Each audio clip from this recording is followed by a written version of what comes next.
Parent teacher సమావేశాలు, పాఠశాల star rating వ్యవస్థ, సమాజ భాగస్వామ్యం ద్వారా బలోపేతం చేశాం. అనేక సంవత్సరాలుగా వేలాది ఉపాధ్యాయ పోస్టులు ఖాళీగా ఉండేవి. మెగా డిఎస్సి 25 ద్వారా నోటిఫై చేసిన 16,347 పోస్టుల్లో 15,941 ఉపాధ్యాయ పోస్టులను విజయవంతంగా భర్తీ చేశాం.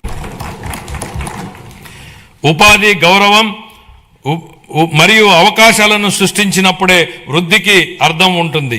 భవిష్యత్ ఉపాధి అవసరాలకు అనుగుణంగా సమగ్ర నైపుణ్యాభివృద్ధి వ్యవస్థను రూపొందిస్తున్నాం. విద్య మరియు పరిశ్రమలు మరియు అభివృద్ధి చెందుతున్న సాంకేతిక రంగాల మధ్య సమన్వయంపై దృష్టి సారించాం. ప్రత్యక్ష అనుభవాన్ని కల్పించేందుకు అన్ని ప్రభుత్వ ఐటీఐలు 167 పరిశ్రమల భాగస్వామ్యంతో అవగాహన ఒప్పందాలు కుదుర్చుకున్నాయి. ఈ ఆర్థిక సంవత్సరంలో 9,188 మంది శిక్షణార్థులు పరిశ్రమల్లో ప్రత్యక్ష శిక్షణ పొందగా, ప్రభుత్వ ఐటీఐ విద్యార్థుల్లో 98% మందికి నియామకాలు లేదా అప్రెంటిస్ అవకాశాలు పొందారు. 26-27 ఆర్థిక సంవత్సరానికి నేను ఈ క్రింది విధంగా కేటాయింపులను ప్రతిపాదిస్తున్నాను. పాఠశాల విద్యాశాఖకు 32,308 కోట్ల రూపాయలు. అందులో ప్రజా పాఠశాలల మౌలిక వసతుల సమగ్రాభివృద్ధికి 1,500 కోట్లు, ఉన్నత విద్యాశాఖకు 2,567 కోట్లు, నైపుణ్యాభివృద్ధి మరియు శిక్షణ శాఖకు 1,232 కోట్లు. పంచాయతీరాజ్ మరియు గ్రామీణాభివృద్ధి గౌరవ ఉప ముఖ్యమంత్రి శ్రీ కె పవన్ కళ్యాణ్ గారి నాయకత్వంలో ఆంధ్రప్రదేశ్ గ్రామీణ ముఖ చిత్రం రూపాంతరం చెందుతోంది.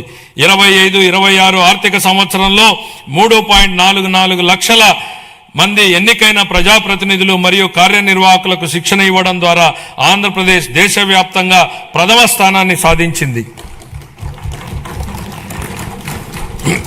ఆగస్టు 15, 2019 నుండి 24-25 వరకు అమల్లో ఉన్న జల్ జీవన్ మిషన్ కింద గత ప్రభుత్వం మొత్తం 26,824 కోట్ల రూపాయల ప్రాజెక్టు వ్యయంలో కేంద్ర భాగస్వామ్యం లభించిన నిధుల్లో కేవలం 2,255 కోట్లను మాత్రమే వినియోగించింది.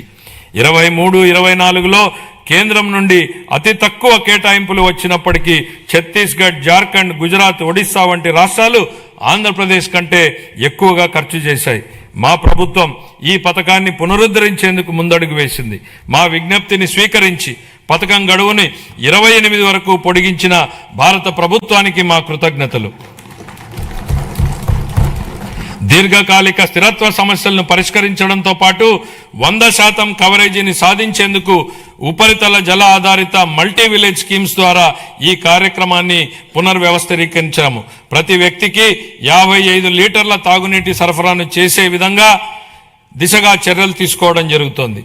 గ్రామీణ అనుసంధానతను బలోపేతం చేస్తూ 4,000 కిలోమీటర్లకు పైగా గ్రామీణ రహదారుల పనులు చేపట్టడం జరిగింది. వీటిలో అనేక పనులు పూర్తి చేయడం జరిగింది. మిగతా పనులు ముగింపు దశలో ఉన్నాయి. దీని ద్వారా దూర ప్రాంతమైనటువంటి గ్రామాలలో మార్కెట్ ప్రాప్తి, ఆదాయ వృద్ధి మరియు ఆర్థిక స్థిరత్వం మెరుగుపడుతోంది. శాస్కీ కింద 2,123 కోట్లను కేటాయించడం జరిగింది. 26-27 ఆర్థిక సంవత్సరానికి పంచాయతీ రాజ్ మరియు గ్రామీణాభివృద్ధి శాఖకు 22,942 కోట్లను కేటాయించారు.